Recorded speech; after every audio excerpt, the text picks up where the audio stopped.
మనకి ఇయాల ఉన్నది ఒకటే ఒక్క అస్త్రం, సోషల్ మీడియానే మనం ముంగటున్న ఒకటే ఒక్క అస్త్రం. ఎవరి దగ్గరికి పోయే అవసరం లేదు, మీరు ఎవరి గురించి బాధపడే అవసరం లేదు. మీరు చేయాల్సిన పనల్లో ఒకటే, మీ ఊళ్ళే మీ కండ్ల ముంగట ఇలా చెప్పులు కనబడుతున్నాయి, ఎరువుల దుకాణాల ముంగట చెప్పులు కనబడుతున్నాయి క్యూలా. మళ్ళొక్కసారి ఆధార్ కార్డులు, చెప్పులు ఆనాటి రోజులు తెస్తాడంటే నిజంగానే ఆనాటి రోజులు వచ్చినాయి. ఆనాటి రోజులు మళ్ళా చెప్పుల వరుసలు కనబడుతున్నాయి. మీరు చేయవలసిందల్లా ఒకటే, ఒక ఫోటో కొట్టుండ్రి, ఒక వీడియో తీయండి, వాట్సాప్లో పెట్టుండ్రి. ఈ చెత్త ప్రభుత్వం ప్రజా పాలన అంటే ప్రజలను సతాయిస్తున్న ప్రభుత్వం అని ఒక్క మాట పెట్టండి. మీరు ఒక్కొక్కరు ఒక్కొక్క కేసీఆర్ లాగా సోషల్ మీడియాలో విజృంభించాలని చెప్పి నేను కోరుతా ఉన్నా బీఆర్ఎస్ విద్యార్థులను. ఒక రిక్వెస్ట్ మీ అందరితో, మర్చిపోండి. మన పేపర్లలో ఫోటోలు ఇస్తారు, టీవీలలో చూపెడతారు, మర్చిపోండి, చూపెట్టరు. వాళ్ళు డిసైడ్ అయిపోయింది.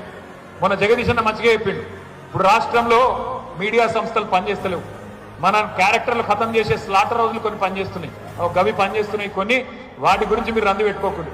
అలా చూపెట్టినా చూపెట్టకపోయినా మీ చేతుల్లో మీ ఫోన్లో ఉన్న అస్త్రాన్ని వాడండి.